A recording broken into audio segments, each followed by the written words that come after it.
mais. Só ótimo, começou a gravar, né. Pessoal, bem-vindos, é um prazer tê-los aqui com a gente. Esse quadro é uma iniciativa da Coins. A gente basicamente traz, semanalmente founders variados, sobre temas variados, para falar um pouco sobre a trajetória, empreendedora, e com isso trazer um pouco sobre a visão deles sobre o processo, em si, né. Então desde MVP, fundraising, growth, e cultura também. Me apresentando rapidamente e já passando a bola para o Marcelo. Meu nome é Thiago, faço parte aqui da Coins. A Coins é um fundo de capital intelectual, então a gente investe capital intelectual globalmente. O portfólio da Coins hoje tem por volta de quase 30 empresas, entre 25 e 30 empresas, 135 membros, espalhados globalmente também, com perfil bem específico de C-level, VP, e co-founders das principais empresas globais, desde tecnologia como Apple, Revolut, C6 Bank, até empresas mais tradicionais também, como BK, Unilever, Paramount, entre outras. Marcelo, seja bem-vindo, obrigado por estar aqui com a gente hoje.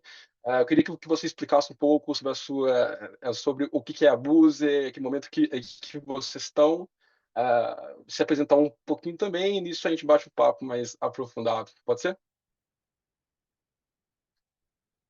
Tá bom, Marcelo. Pode sim, bom dia aí, pessoal, tudo bom? Eu sou Marcelo, né? Eu vim do mercado financeiro, então, igual vocês antes, e a gente se deparou com a dor da abusa, né? Que a gente tenta resolver quando meu sócio foi casar.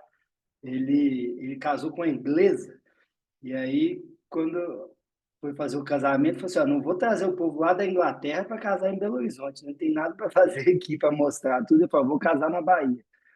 E aí, comparando. Teve uma parte da família que não conseguiu comprar avião, tudo estava muito caro. Ele comparou fretar um ônibus todo e comprar 30 passagens na rodoviária. E aí ele chegou para mim, depois do casamento, e falou: cara, você não acredita, não. Se você freta um ônibus e enche ele, é 70% mais barato do que comprar as passagens na rodoviária individualmente. Aí eu falei: cara, não pode. Começamos a pesquisar tudo e era isso para todas as rotas, não é só porque a Bahia é longe, não. E aí a gente falou: pô, então vamos cobrar metade, a gente paga 30% para o operador e fica com 20% para a gente. E essa é a matemática da Búzia desde o início. E quando a gente começou a estudar, falei: cara, por que tem uma margem tão grande num setor que era para ser quase que concorrência perfeita, né? Você compra um ônibus e presta um serviço. E aí a gente foi estudar a legislação e entender que no Brasil mais de 70% das rotas rodoviárias, né, que ligam cidade A à cidade B, o Estado autoriza uma empresa só a fazer. Então é um monopólio protegido pelo Estado que as empresas põem o preço que querem. E aí a gente pensou: pô, onde está a sua margem está a nossa oportunidade, né? E começamos a pensar como é que a gente pode atacar esse problema de criar uma alternativa para um modelo é, ultrapassado e que custava muito caro para a população, né?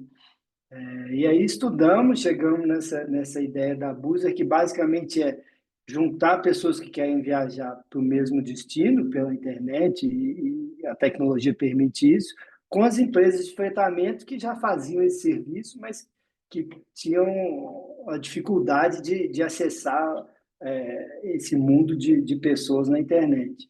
E foi daí que surgiu a ideia. No início a gente estava bem reticentes, principalmente meu sócio, porque ele já tinha empreendido antes, e altos e baixos, né? Ele tinha uma empresa de importação de pelúcia que tinha dado super certo, aí abriu quiosque no shopping, tudo começou a dar prejuízo. E nessa época que veio o casamento, tudo, ele falou: cara, eu não quero mexer mais com isso, é complicado. Eu fiquei uns 6 meses tentando convencer ele a fazer. E aí, na sua pergunta lá do MVP, como é que faz, a gente criou um site na internet que basicamente era um Wix, né? Um Wix que o site já vem pronto, você só ajusta ali, e uma página no Face para fazer propaganda desse novo serviço. E aí a gente falou lá no início que era o Uber do ônibus e causou o maior alvoroço, né? Como assim Uber do ônibus? Tudo. E nessa das mídias sociais, um repórter descobriu a gente, fez uma reportagem. E aí a gente falou, pô, tipo, do dia para a noite, mais de 15 mil pessoas inscreveram lá na página do Face. E a gente falou, cara, temos que fazer uma viagem, senão ninguém vai acreditar que a gente é de verdade. Nessa época não tinha CNPJ, não tinha nada, era só a página no Face e esse sitezinho. Aí fizemos um Google Forms para entender aonde que o pessoal queria ir, e em menos de 24 horas encheu um ônibus de Belo Horizonte para Ipatinga. E aí, por conta da mídia e tudo, as empresas de transporte ficaram sabendo da gente e entraram na justiça para tentar impedir a primeira viagem. Mas eu tinha lido a legislação, eu sabia tudo que tinha que fazer, a gente estava fazendo 100% certo.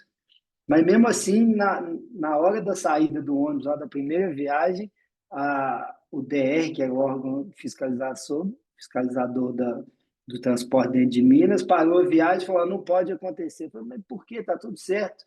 E aí foi engraçado que tinha repórter, né? Porque a gente estava na inauguração, a gente tinha levado mídia tudo. Aí o fiscal falou assim: não tem nada de errado com a empresa, não, mas estão vendendo passagem pela internet. Eu falei, pô, mas aí é sacanagem, o que tem de errado nisso, né? E acabou que a viagem não aconteceu, a gente teve que ir na rodoviária, pagamos passagem de rodoviária para todo mundo. Eu não tinha gastado quase nada até aí, tomei um ferro, ele e meu sócio, mas criou um burburinho, porque saiu na mídia, na TV, na Globo, Record, tudo falando que o Uber do ônibus foi proibido de fazer, mas estava tudo certo. E aí nessa a gente falou, pô, agora tem uma ação na justiça contra a gente, eu não vou gastar dinheiro próprio para pagar advogado, né? Vamos atrás de fundo, alguém que topa comprar essa briga com a gente. E conversando com amigos, tudo que já eram fundadores, apresentaram para a gente alguns. A gente chegava para eles e falou assim, ó, vê esse vídeo aqui que mostra o que a gente estava fazendo. E era a reportagem da confusão lá. E a gente fala, ó, a gente quer dinheiro o quê? Para pagar advogado e continuar. E a gente deu uma sorte que um dos primeiros fundos que a gente conversou tinha um cara que era descendente de alemão e ele falou, cara, tem uma empresa igualzinha a essa na Alemanha que está dando certo. Então, tem chance de dar certo no Brasil também. E eles foram o primeiro aporte ali de dinheiro para a briga. Eu lembro que isso foi em 2017, assim, foi US$ 550 mil. Para a gente era um dinheirão, né? Mais da metade disso era para pagar advogado. Então, E, Marcelo, uma dúvida. E como é que foi esse processo de fundraising mesmo? Desde marcar a reunião, fazer deck, todo esse processo que muitos cara, empreendedores mesmo estavam nisso, né? é, Como é que a gente, foi a isso? gente, a gente tinha uns amigos que eram de empresas de tecnologia bem-sucedidas, então eles já tinham Legal. passado o caminho das pedras ali e ajudaram muito a gente. Basicamente, não é um deck bonito que vai resolver nada, não. Uhum. Basicamente você mostrar que você tem um produto que resolve uma dor grande no mercado grande. E foi o que a gente mostrou. Falou, cara, é um mercado de 4, 5 bi de dólar anual, é, altamente monopolizado, sem concorrência, margens altíssimas. Eu brincava que ainda é verdade, né? Tipo assim, a família mais rica do Espírito Santo é dona de empresa de ônibus. Uma das famílias mais ricas do Rio é dona de empresa de ônibus. A família que comanda as empresas de ônibus do estado de São Paulo ganhou tanto dinheiro no ônibus que montou a Gol. Então eu falo, cara, tem muita margem e o mercado é muito errado. Ele é fechado artificialmente e uma hora ou outra isso vai ter que abrir.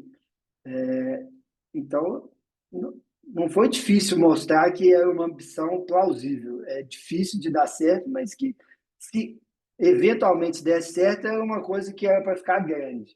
Que eu acho que a maioria dos VCs hoje em dia, eles pensam nisso, assim, o cara investe em 20, 30, 50 empresas, uma ou duas que vão pagar as outras 40 que deram errado. Então, ele pensa muito assim, na eventualidade dessa empresa dar certo, vai ser muito grande, porque chance de errar todo mundo tem, assim, e o caminho natural das empresas de tecnologia é quebrar.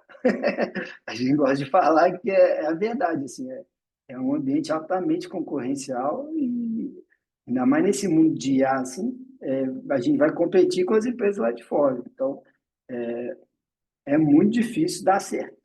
Mas na eventualidade de dar certo, tem que ser um negócio grande, né? Você investir numa padaria que deu muito certo, você vai ganhar dinheiro, mas é difícil de escalar mundialmente. E os princípios do fundraising que a Buzer passou nas diferentes rodadas foram os mesmos? O que você percebeu assim de diferença Então, do esse foi o Pre-Seed até o Series C, por exemplo? esse foi o seed, né? Que foram os Exato. 500 mil dólares. E aí esse dinheiro foi metade para o advogado e metade para a gente começar uma rota, que era Belo Horizonte, São Paulo, transformar em uma rota lucrativa. Então, a gente com dinheiro conseguiu liberar na justiça para poder operar e 400 mil reais para fazer a rota Belo Horizonte-São Paulo dá dinheiro, para equivar, basicamente. Aí a gente chegou, esses fundos que investiram no CID indicavam a gente para os fundos maiores. Aí a gente chegava nesses fundos maiores e falou, olha, tá vendo, eu fiz, com 400 mil eu fiz essa rota, vai equivar e vai dar dinheiro, eu quero 20 milhões para fazer 50 dessas. O pitch foi esse. Tão simples quanto isso. E aí a gente deu sorte de criar um ambiente competitivo entre dois fundos que no final do dia um falou não, a gente conseguiu botar um termo sheet. Quando esse botou, o outro falou não, eu também quero.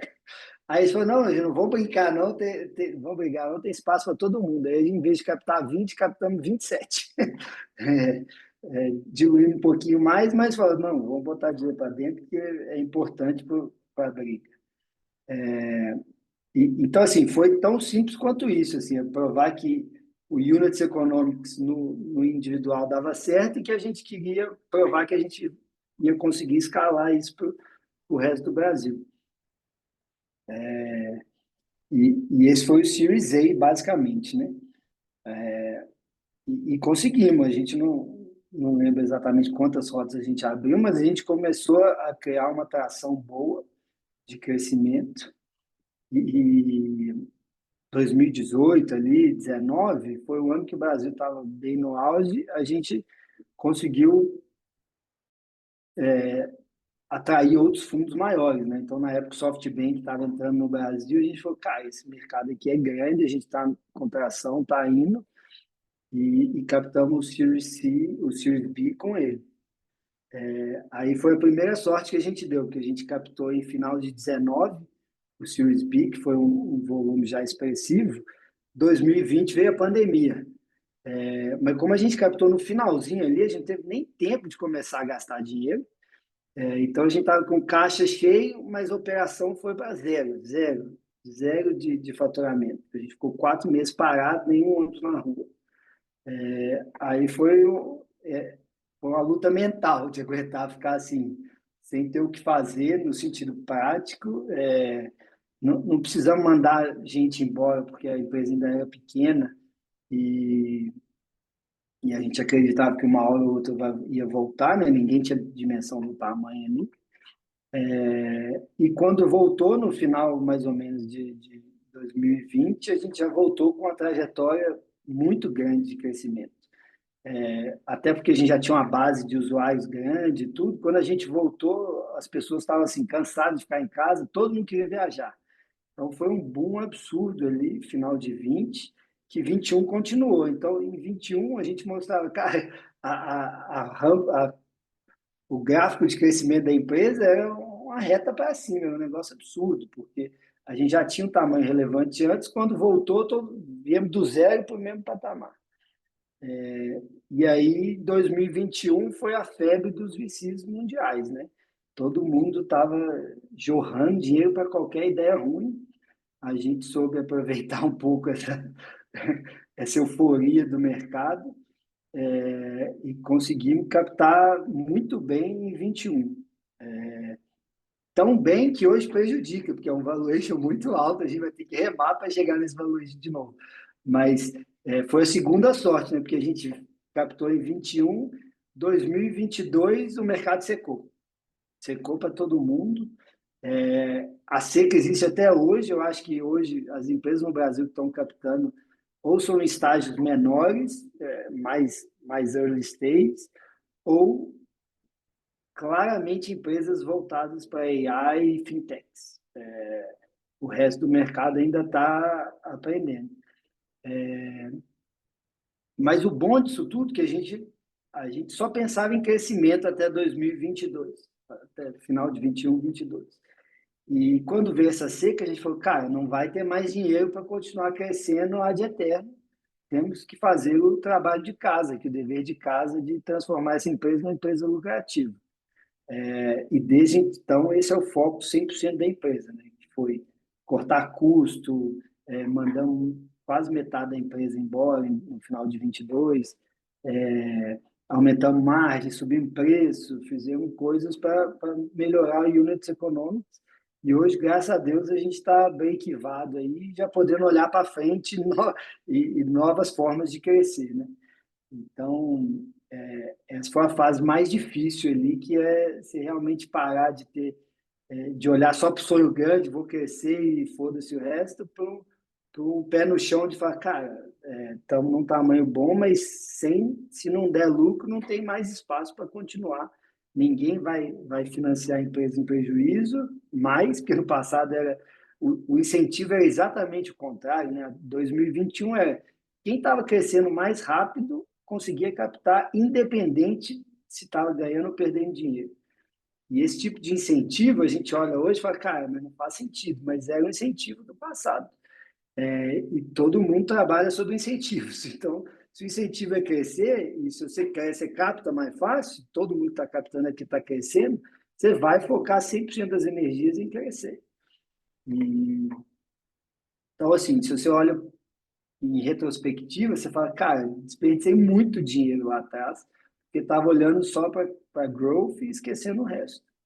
E aí esse ajuste do mercado é muito bom para separar as empresas que realmente param de pé das empresas que estavam no auê do dinheiro barato. E aí é isso, assim, depois desse movimento que foram uns 2, quase 3 anos duro de ajustes internos e tudo, a gente conseguiu break-even e agora a gente consegue olhar para frente. Já fizemos 2 aquisições esse ano e estamos olhando para outras ali de maneiras de crescer mais eficiente, né? Ou comprando quem já tem operação rodando, ou crescendo de uma forma muito mais suave, devagar, para não queimar o dinheiro que a gente queimava antes. Porque, para quem não sabe, né, tipo assim, no nosso modelo, o modelo de marketplace, você tem meio que o dilema do ovo e da galinha, né? O que vem primeiro, a oferta de ônibus ou o cliente? E você não sabe o que faz primeiro. O que a gente aprendeu na nossa história é que você precisa colocar a oferta primeiro para depois correr atrás dos clientes para encher essa oferta.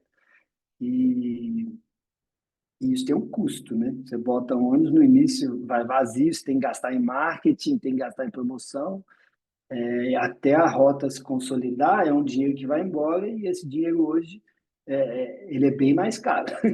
Então a gente vai com muito mais parcimônia, né, nesse crescimento orgânico. E, E Marcelo, essas. Pode falar, pode falar. uma dúvida também, né? Sobre essa questão de fundraising e também sobre o momento que o ABC está atualmente. Como que esses parceiros estratégicos, investidores estratégicos, eles, eles foram importantes nessa jornada, né?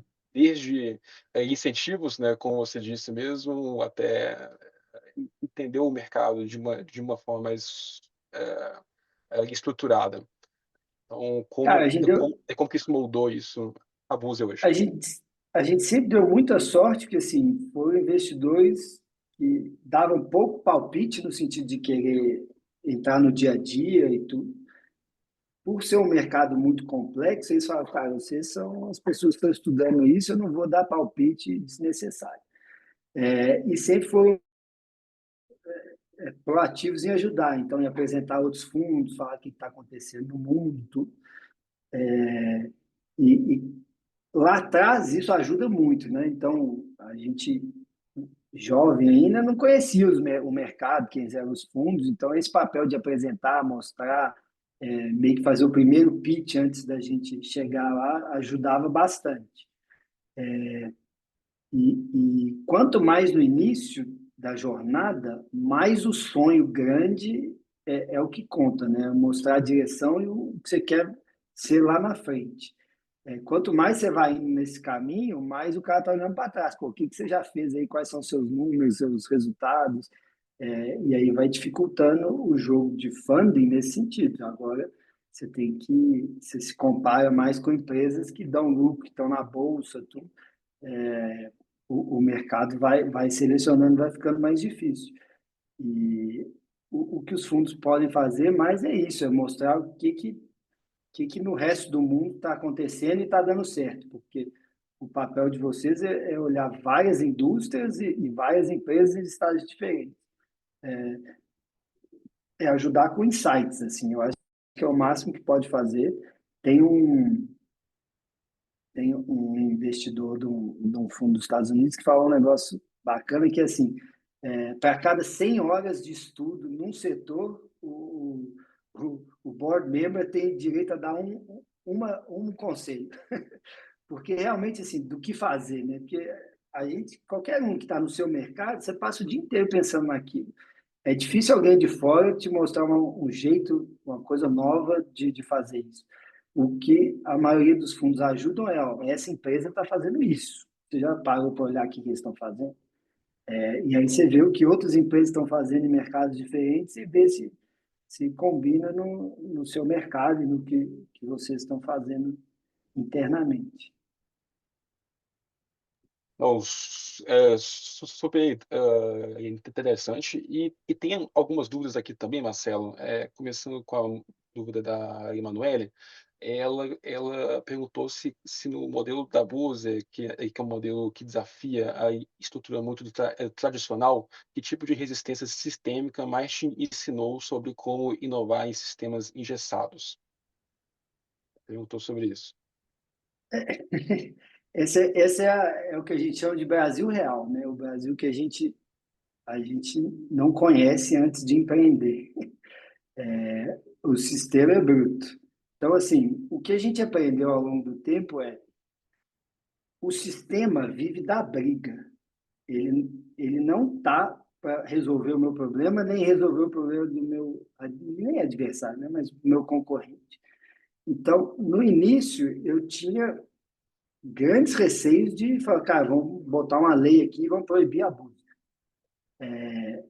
Esse era um medo que eu tinha grande no início da empresa, falar, cara, uma canetada, isso aqui acaba. E ao longo do tempo eu fui percebendo que não, assim, não é de interesse de ninguém que isso aconteça, porque o sistema vive da discussão. Os advogados, juiz, todo mundo que está nesse ambiente vive que desses embates, assim, todo mundo quer acomodar um pouquinho de cada lado. Então, o risco sistêmico, ele, no nosso caso, foi superado. Assim, a gente aprende coisa demais de como o Brasil funciona na realidade. Esses insights são importantes. Sem dúvidas, Marcelo. Tem uma outra pergunta também do Caio Matos, que ele gostaria de saber sobre as estratégias de GTM e quais eram os funis ou os principais canais para atrair clientes da Buzer. O Henrique Canha também quer saber disso. Então, lá atrás, a coisa que mais deu certo que a gente fez foi user get user, que era assim, é, indique um amigo e ganhe R$ 10. R$ 10 para usar no aplicativo. Isso virou uma febre, e, assim, nego cadastrava a avó para ganhar R$ 10 de desconto. E isso fez a nossa base subir absurdo no início. Hoje ela está em 13 milhões de pessoas. E assim, nem todos são ativos, mas assim, grande parte e grande parte veio por conta da indicação. Porque lá atrás tinha um incentivo claro para as pessoas indicarem. Topo de funil é muito complicado. Você está lutando, brigando por audiência num mundo tem muito, muito assunto para sobre tudo. E o nosso serviço, ele é um serviço com menos frequência, né? Você só pensa em viajar de tempos em tempos, você não está todo dia viajando fora o trabalho, né? Então, o que a gente fez que mais funcionou, claramente foi isso, no início de Member Get Member. É o melhor insight que eu dou para quem está começando e tem um serviço que tem margem para você fazer isso. Legal, Marcelo. Tem uma outra pergunta também, do Alexandre, que é sobre se vocês pensam em monetizar essa base de 3 milhões de usuários sem ser com o core business da Buzer. Se tem aí alguma outra forma também de monetizar isso. Cara, é meio complicado assim querer ser tudo, né? Você pode pensar, pô, vou abrir uma fintech e tenho 3 milhões de clientes. Não, não é esse o jeito fácil de fazer as coisas, porque você tem que ser focado no que você faz, no seu core, você tem que ser muito bom no que você faz, até você ter tempo para criar outras coisas, né? A gente tem é, várias estratégias de cross-selling, né? Que é vender seguro para o cara que vai viajar, que é vender seguro de viagem. Já fizemos parceria com Booking para o cara comprar passagem e hotel. Esse tipo de coisa dá para fazer, mas monetizar em cima de uma base, um serviço muito fora do que a gente faz, eu acho bem complicado. Assim. Seria bom se eu pudesse, falar, vou virar uma fintech e tenho 3 milhões de usuários, mas a realidade não é essa, não. Legal, Marcelo. Tem mais uma pergunta também sobre o Henrique Kahner. Ele pediu para falar um pouco sobre a campanha de brand da Buzer que viralizou, aquele desenho. Inclusive, você vê em todo lugar, né? O desenho mal feito, Campanha de aquele? vocês. É, exatamente. É. Então, Genial velho, aquela. não foi a gente que inventou, né? Na vida, tudo se copia. Mas esse é o tipo do negócio que, assim, a única dica que existe nisso tudo é você ter gente talentosa trabalhando para você.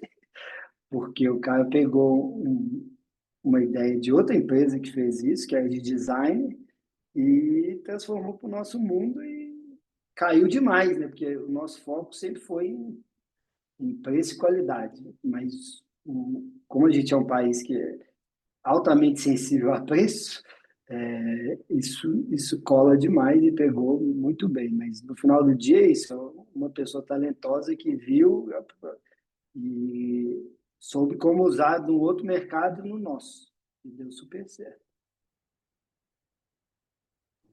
E e você mencionou também, Marcelo, sobre a questão de gente boa no time. Como é que cultura e crescimento eles andaram juntos nessa jornada de crescimento da Buzi, né? Hoje a Buzi ela fatura por volta de 100 milhões de dólares, pelo que eu vi.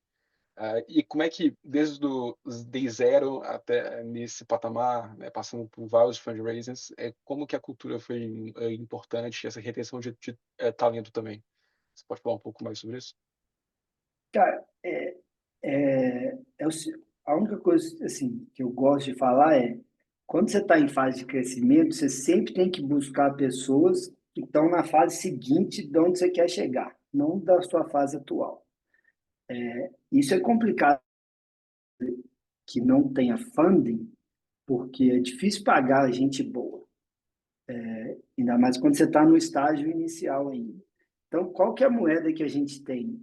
É vender o sonho e dar participação. Esse é a única moeda que a gente tem no início para atrair gente muito boa. Ao longo do tempo, você vai ganhando um pouco de dinheiro, você consegue atrair com outros benefícios, salário e tudo. Mas quanto antes na jornada, o mais importante é você ter clareza do sonho grande e convencer as pessoas boas que esse é o caminho e que se der certo, todo mundo vai ser muito bem retribuído por isso. E aí, cultura, a gente viveu de tudo, né? Na fase de 21 ali, que era muito dinheiro, a gente saiu contratando gente, deixamos a empresa num tamanho para a fase seguinte. Quando a gente viu que não ia ter fase seguinte, porque a gente não ia poder continuar crescendo naquele ritmo, foi doloroso chegar para as pessoas e falar, cara, eu te vendi que a gente ia para lá, mas o mundo mudou, agora a gente não é essa direção mais e a gente não pode contar mais com você. Foi um momento muito difícil da empresa, mas teve que ser feito porque a realidade bateu na porta e falou, se não for isso, vai quebrar. E aí, cultura, o que a gente aprendeu na fase de crescimento acelerado, é muito fácil perder a cultura, porque vai entrando muita gente nova e se você cresce muito rápido, sem uma cultura muito coesa, e a gente tinha acabado de vir de pandemia, né, que várias pessoas entraram, a gente conhecia pelo Zoom. É um dificultador assim, gigantesco de você moldar a cultura das pessoas da empresa, né? Então foi bem difícil. Hoje o que a gente foi aprendendo com o layoff, a gente conseguiu tirar as pessoas que tinham menos fit cultural e manter aquelas que estavam comprometidas com o sonho, sabe? E, e é difícil para todo mundo manter uma cultura coesa, ainda mais no mundo de hoje que a gente não está todo dia no mesmo ambiente, todo mundo junto, para a informação circular tão rápido. Não, super interessante. E uma pergunta também, Marcelo, tem algum pilar na Buzer, até questão de time mesmo, que fez a Buzer, né, que hoje faz parte do core da Buzer, pós esses layoffs, algum pilar que o time carrega, que você considera o mais importante, talvez? Cara, o que mais ajudou a gente do D0 até hoje é o propósito, porque, querendo ou não, a gente quer democratizar um setor que é fechado, que cobra caro para as pessoas que mais precisam. Então, esse propósito é o que guia todo mundo ali dentro, sabe? Por momentos difíceis e na época das bonanças.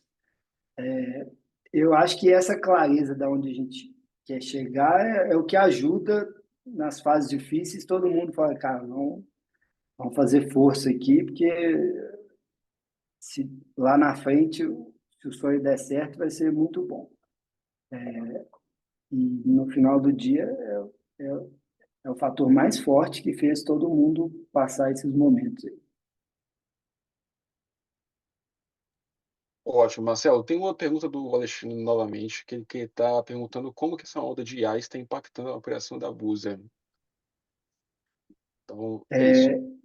Cara, AI é um negócio complicado, porque assim, ao mesmo tempo que é o futuro, é muito difícil você chegar e falar assim, ó, vou implementar AI e mandar 20% da minha mão de obra embora. Porque não é automático, assim, você bota uma ferramenta e resolve o que uma pessoa faz. Você tem que ensinar a empresa a aprender a trabalhar com as ferramentas que existem hoje, que daqui a 2 semanas serão diferentes. Então, você tem que virar todo mundo. O objetivo é assim, ó, todo mundo tem que aprender a usar AI no que você já faz hoje.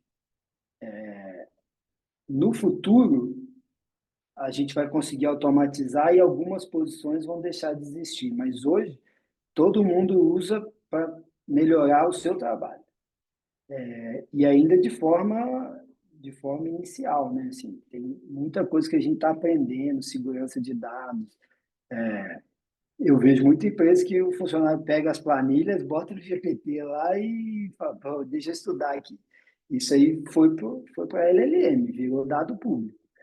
Então, assim, não pode ser feito na correria só por ter, mas tem que ser feito porque é o futuro e, assim, é o que a gente precisa para aumentar a produtividade de todo mundo. A vantagem no nosso caso é que enquanto não existir ônibus sem motorista e a empresa vai passar a ser uma empresa de marketing e finanças, né, para financiar a aquisição dos ônibus, por enquanto, a AI não vai acabar com o nosso negócio. É, todo mundo que tem um negócio muito digital, sem, sem grandes moats, né, sem proteção contra novos entrantes, tem que pensar pesado em como se proteger num futuro onde a AI pode fazer quase tudo. Perfeito, Marcelo. Tem mais uma pergunta também do Marcos Oliveira. Ele está pedindo para falar um pouco sobre a relação com os influenciadores e se eles ajudaram na forma de manter o conceito da marca. Existe algum filtro? Perguntou isso. O, o que a gente descobriu é que influenciador grande demais, que as pessoas sabem que estão recebendo para prestar o serviço, validam menos o produto do que o cara que, velho, me dá um desconto aqui, porque eu vivo, eu pego buzzer direto e eu quero fazer propaganda. E tem pessoas com muitos seguidores que são assim, véio, que vão do Rio para São Paulo, daqui para São Paulo, que fala, cara, eu tenho 2 milhões de seguidores, eu só quero uma passagem de graça aqui, eu faço propaganda para vocês. Esses são os melhores, porque eles são autênticos no conteúdo, assim, o cara que usa e que realmente aprova o serviço. Os grandes, você fala, pô, vou trazer um cara muito grande para atrelar a marca, a maioria das pessoas sabe que ele está ali só por conta de dinheiro e não costuma ser não costuma ser tão certeiro assim, não. Então, é uma das poucas coisas que eu vi nesse mercado, assim. Mas é importante, sabendo fazer direito dá muito resultado. Ótimo, Marcelo. Tem uma pergunta também da Emanuele, que ela falou que o seu modelo de negócio democratizou o transporte. Fato, né? Passagem. Eu lembro que quando a passagem de bus estava tipo R$ 10 para você ir para outro estado. Bizarro isso. E que hoje, infelizmente, no país tem muita desigualdade. Aí ela está falando que hoje que ela vive um movimento semelhante, tentando democratizar o acesso à educação e trabalho, inclusive com pessoas com deficiência. Aí ela perguntou que você falou que você disse sobre a importância do propósito e qual que é o seu maior aprendizado sobre escalar sem perder o propósito.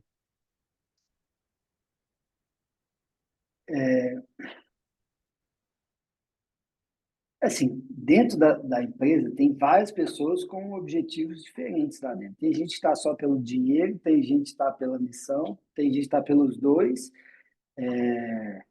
mas para você continuar crescendo, assim, primeiro você tem que resolver o problema financeiro das pessoas que estão com você. Porque se não tiver dinheiro, todo mundo vai sair para tentar ir para um lugar melhor e melhorar a vida delas. Então, tem que estar num ascendente que esteja resolvendo o problema das pessoas de dentro também. E o propósito tem que ser claro de continuar resolvendo o problema de. Se você resolve o problema de uma pessoa e ganha dinheiro com isso, quanto mais pessoas você conseguir resolver esse problema, melhor para você e melhor para a sociedade em geral. Então, o propósito consegue casar com o crescimento, porque você vai estar ajudando mais pessoas. E ajudando no sentido, assim, você vai cobrar, mas você está ajudando as pessoas. Mas você tem que saber que nem todo mundo na sua empresa tem o mesmo propósito e visão de futuro que você tem. Tá aí, por isso que é importante ter um líder que mostre o caminho para todo mundo, porque nem todo mundo tá querendo ir para a mesma direção. Tem gente que quer ganhar o salário dela e ficar lá, trabalhar o mínimo possível, ficar tranquilo. Você tem que saber diferenciar quem está dentro, quem está na toada com você. Ótimo. Marcelo, tem uma pergunta agora pessoal minha que é super profunda, mas eu acho que pode ser bem interessante para as pessoas. Se você pudesse voltar no tempo, no início da Buse, o que você faria diferente? Assim, de qualquer coisa, né, em relação à Buse mesmo. O que você faria de Então, diferente? lá atrás, no início, eu acho que eu não mudaria muita coisa, não. O único. episódio que eu paro e falo, caralho, estava muito errado, enviesado para o lado errado, foi quando a gente captou em 21 e continuou crescendo desenfreado, sem olhar para os gastos, sabe? Primeiro porque vai contra valores internos, né? Eu sou mais fugaz, eu não sou de gastar tanto e tudo, e a gente só olhava para crescimento e esqueceu desse resto tudo. E foram dinheiros que nos anos seguintes fizeram falta. Então, se eu pudesse, falar, cara, se eu tivesse parado para pensar, falar, isso aqui vão fazer com calma e vão fazer bem feito, era a única, era a única coisa que eu mudaria. Mas com os erros vem os grandes aprendizados, né? Então, não dá para descartar também que a gente aprendeu muito crescendo rápido e sem ligar para o resto. Mas, olhando de hoje, eu faria completamente diferente.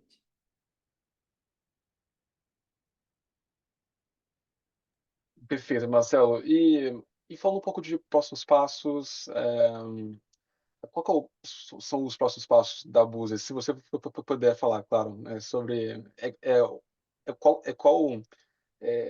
qual onda que a Buser está surfando hoje? Quais os insights atuais que você está aprendendo nessa jornada?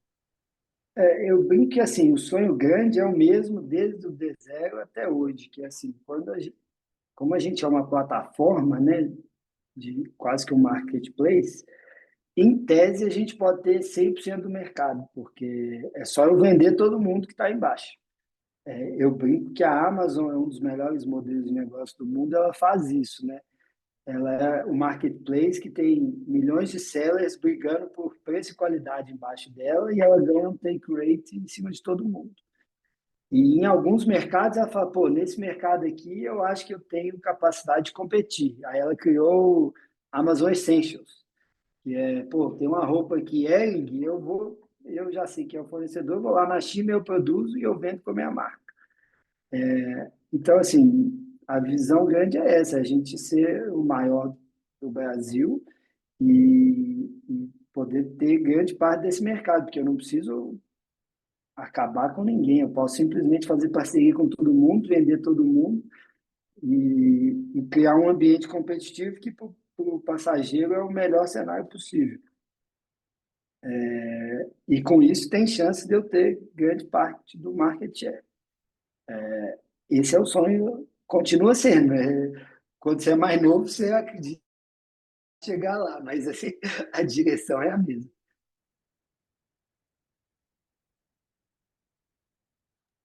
Não, ótimo, Marcelo, super interessante. E até pegando um pouco da parte pessoal do Marcelo em si, você pratica hoje esportes variados. E como é que isso ajuda na jornada do fundador? Porque eu vejo que muitos founders, eles ficam tão focados no business e esquecem um pouco da parte pessoal e isso acaba acumulando e depois vem de uma vez só e atrapalha tudo. Então, como que essa relação entre vida pessoal, praticar um bom esporte, saúde, se converge com a sua jornada de fundador? Assim, eu falo que o empreendedorismo ele é muito glorificado, né? Todo mundo vê o cara que chegou no topo do Everest, tirou a foto com o céu azul e falou, ó, cheguei no topo. Mas todo mundo esquece o sofrimento para chegar lá e o tanto de corpos que ele viu no meio do caminho, que ele deixou no meio do caminho. Então, assim, é, se você não cria uma base sólida para desestressar, para tirar os estresses, e aí o que para mim vale é saúde, família, amigos, e aí saúde é esporte, ninguém aguenta, porque é uma jornada muito longa. Né? Eu estou há 8 anos, mas você tem empresas de 40, 50 anos, que é o fundador está no dia a dia aí. Então, você tem que criar válvulas de escapes para dar conta realmente. E o esporte, para mim, é essencial, é o que consegue esvaziar ali a cabeça na hora que eu estou fazendo e dar energia para continuar, né? Todo mundo. esse tripé de família, saúde e religião é importantíssimo.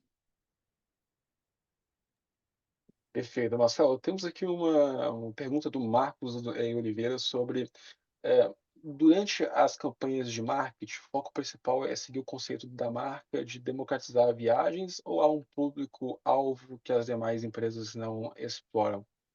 Uma pergunta do Marcos Oliveira.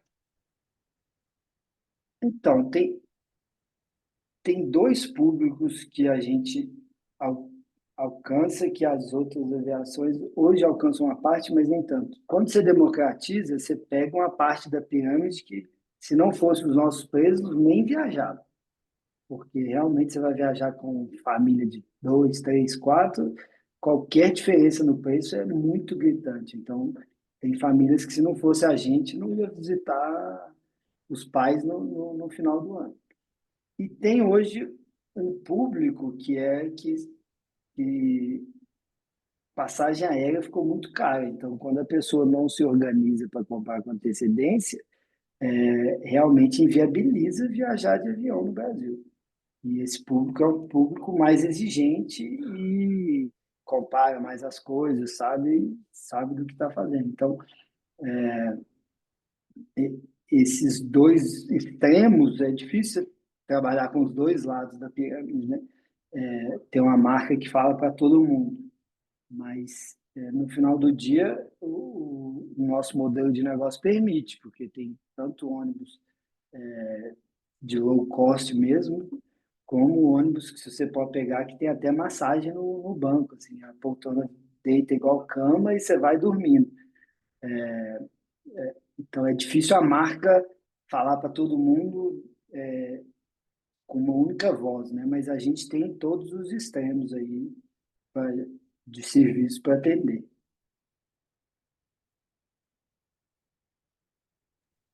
Perfeito, Marcelo.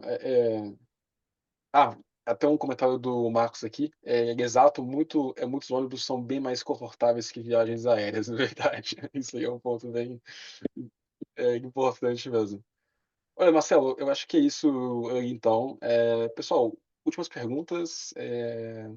Dou-lhe dou-lhe uma, dou-lhe duas.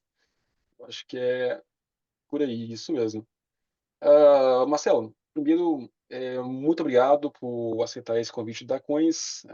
Foi um prazer, sem dúvidas, trajetória super legal. E falando um pouco, eu acho muito legal os participantes também compartilharem esses insights justamente para levar para frente esses insights, né? Então, com esse propósito de fomentar mentes, que é o propósito desse quadro semanal, que é o Fund Minds, né? Uma iniciativa aqui da Coins Capital. E é isso. Vai ser um prazer, sem dúvidas, aí, ter um pouco mais desses insights para mais pessoas. Marcelo, algum comentário, alguma consideração específica? Não, eu queria agradecer a oportunidade, agradecer o Léo aí pelo convite, você também, as ordens, assim, sempre bom, espero ter ajudado, incentivado, e é difícil, mas é um caminho que, quando você faz com propósito, facilita e vale a pena, assim, enriquecedor. Não, super legal, Marcelo.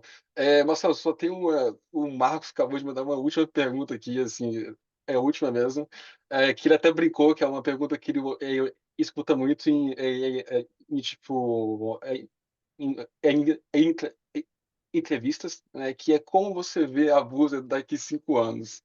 Ele até brincou quanto a isso. Mas só para finalizar aqui, a gente É o que eu falei, fechar. assim, é no caminho do sonho grande. Não, assim, é muito difícil você fazer suposições da onde vai estar. Qualquer parte nesse caminho de continuar fazendo o que a gente está fazendo para o maior número de pessoas possíveis é onde eu espero chegar aí, assim, e no final do dia tem várias metas e planos, tudo, mas é nessa direção que a gente tem que ir. Perfeito, Marcelo. Então, pessoal, é isso. E vamos nessa. Foi um prazer ter todos aqui com a gente e na próxima semana nos vemos novamente. Até mais, Obrigado, pessoal. pessoal. Prazer Bom enorme. Obrigado, um dia aí. Tchau, abraço, até tchau. mais.